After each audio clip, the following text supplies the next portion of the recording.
بسم اللہ الرحمن الرحیم۔ تمام تعریفیں اس رب ذوالجلال کے لیے جو تمام جہانوں کا مالک و خالق ہے، اور کروڑ درود و سلام حضرت محمد مصطفیٰ صلی اللہ علیہ وسلم اور ان کی آل پاک پر، جن کی خاطر اللہ تعالیٰ نے یہ ساری کائنات بنائی ہے۔ اللہم صلی علی محمد و آل محمد۔ السلام علیکم ویورز، کیسے آپ سب دوست؟ میں آپ سب کے لیے اللہ رب العزت سے دعا گو ہوں کہ مالک کائنات آپ کو تندرستی اور صحت کے ساتھ لمبی اور خوشیوں بھری زندگی عطا فرمائے، آمین یا رب العالمین۔ دوستو، میں ہوں ڈاکٹر حکیم سید شاہد عباس نقوی بخاری، السادات دواخانہ ساہیوال، پنجاب، پاکستان سے۔ دوستو، آپ کو کسی قسم کا بھی کوئی روحانی مسئلہ ہو، جادو ٹونے کا مسئلہ ہو، کاروبار کی بندش کا مسئلہ ہو، یا جادو ٹونے سے بیمار کر دیا گیا ہو، جسمانی بیماری ہو، کسی قسم کا بھی کوئی آپ کو مسئلہ ہو تو آپ مجھ سے اس نمبر پر رابطہ کر سکتے ہیں۔ دوائی وغیرہ منگوانی ہو یا کوئی عمل کروانا ہو تو آپ کروا سکتے ہیں۔ دوستو، السادات دواخانہ میں ہمارا موضوع چل رہا تھا آنتوں کی بیماریاں، اور آج ہم جس بیماری کا ذکر کرنے لگے ہیں وہ ہے اپینڈکس، اور اس کو طبی نام اندھی آنت کہتے ہیں اور انگریزی نام جو ہے اپینڈکس کہتے ہیں اس کو، اور جو اس کی مرض ہے اس کو اپینڈسائٹس کہتے ہیں۔ سائٹس سوزش کو کہتے ہیں اور اپینڈکس وین کا نام ہے، اس نالی کا نام ہے، آنت کا نام ہے۔ تو یہ بڑی آنت اور چھوٹی آنت جہاں آپس میں ملتی ہیں وہاں اس کے سرے پر یہ چھوٹی سی آنت ہوتی ہے، یہ اس کا دوسرا سرا بند ہوتا ہے۔ اس میں جو بیکٹیریاز رہتے ہیں وہ قوت مدافعت میں بہت مددگار ہوتے ہیں، اس لیے یہاں یہ بیکٹیریاز رہتے ہیں، اور ان کی یہ قوت مدافعت کی وجہ سے یہ انسانی جسم کے صحت مند ہونے کے لیے ان کا بہت زیادہ فائدہ ہوتا ہے۔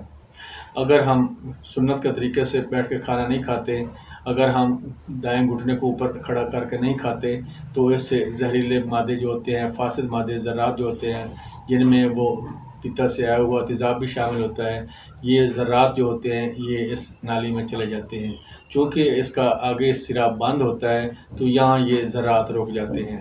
اور یہاں یہ رک کر زہر کا جو اثر ہوتا ہے پتے کا وہ زیادہ سے زیادہ یہاں پھیلنا شروع ہو جاتا ہے، پھر یہاں درد اٹھتا ہے اور تکلیف ہوتی ہے۔ تو اس کی پہچان کیا ہے؟ اپینڈسائٹس کی سب سے جو پہلی پہچان ہے، یہ معدے میں درد ہوتا ہے، پورے پیٹ میں درد ہوگا، اور پھر آہستہ آہستہ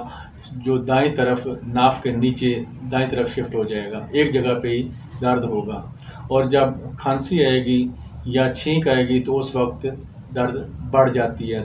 چونکہ حرکت کرنے سے یہ مرض زیادہ درد اور زیادہ تکلیف کا باعث بنتا ہے۔ اس کے علاوہ ساتھ مریض کو وامٹنگ ہو جاتی ہے، اور ساتھ بخار بھی ہو سکتا ہے۔ اس کے علاوہ مریض کو قبض ہو جاتی ہے، گیس بن جاتی ہے، کھانا رک جاتا ہے، اور جب چھوٹا پیشاب کرتا ہے تو درد کے ساتھ آتا ہے۔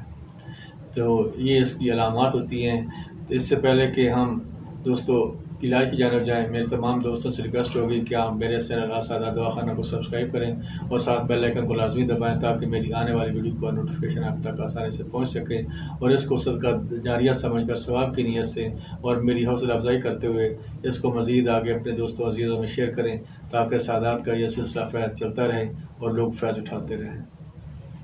تو دوستو، اب چلتے ہیں علاج کی جانب، جو بہت ہی آسان اور آسانی سے مل جانے والی چیزیں، دنیا کے کسی کونے میں بھی ہوں تو آپ کو یہ آسانی سے ادویات مل جائیں گی، اور جو یہ فرسٹ ایڈ کے طور پر کام کریں گی، اور ابتدائی طبی امداد جو ہوگی وہ اس سے انشاءاللہ یہ مرض کنٹرول ہو جائے گا، جو درد ہوگی، جو ایمرجنسی کی حالت ہوگی مریض کی وہ انشاءاللہ ختم ہو جائے گی، اور مریض جو ہے وہ خطرے سے باہر ہو جائے گا۔ سب سے پہلے کیا کرنا ہے، آپ نے مرچ سیاہ لینی ہے، مرچ سیاہ لینی ہے، 2 تولے لے لیں۔ اس کو آپ نے دوہری کنڈے میں کوٹ لیں، اس کو پاؤڈر نہیں کرنا بلکہ ایک مرچ کے 4 سے 5 حصے ہو جائیں، دردرا سا کر لیں اس کو کوٹ کے تو اس کو آدھا چمچ چائے والا چھوٹا چمچ جو ہوتا ہے، آدھا چمچ یہ آپ پانی کے ساتھ، نیم گرم پانی کے ساتھ اس کو دے دیں۔ اس سے انشاءاللہ ہوا خارج ہوگی اور ساتھ ہی اس کی جو درد ہے وہ کنٹرول ہو جائے گی، اور انشاءاللہ وہ جا کے اس کو جو وہاں سے جو فاضل مادے اور تیزابی مادے جو آنت میں بیٹھ گئے ہوں گے، زہریلے مادے جو انفیکشن کا باعث بنتے ہیں، ان کو انشاءاللہ اس آنت سے باہر پخانے کے راستے خارج کر دے گی، اور اس کے تھوڑی دیر بعد آپ نے تقریباً 15 منٹ کے بعد میٹھا سوڈا بھی آپ نے آدھا چمچ وہ بھی دے دینا تاکہ اس سے خانہ کھل کر آ جائے، اجابت ہو جائے، اور قبض جو ہے وہ ختم ہو جائے گی، اور جو فاضل مادے یہاں رکے ہوں گے وہ انشاءاللہ جسم سے خارج ہو جائیں گے، اور مریض تڑپتا ہوا جو درد سے چلا رہا ہوگا وہ انشاءاللہ اٹھ کر بیٹھ جائے گا، اللہ تعالیٰ کرم کر دے گا، اس سے درد بھی ختم ہو جائے گا۔ اور چونکہ مریض ایمرجنسی کی حالت میں ہوتا ہے، تنگی کی حالت میں، شدید درد کی پوزیشن میں ہوتا ہے، تو یہ انشاءاللہ یہ ایمرجنسی کی حالت ہے وہ بھی انشاءاللہ اس سے ختم ہو جائے گی۔ تو دوستو یہ تھی میری آج کی ویڈیو، مجھے پسند ہے، تمام دوستوں سے ریکویسٹ ہے کہ میرے لیے بھی دعا کیجیے کہ اللہ تعالیٰ ہم سب کو ایک دوسروں کے لیے آسانیاں پیدا کرنے کی توفیق عطا فرمائے، آمین یا رب العالمین۔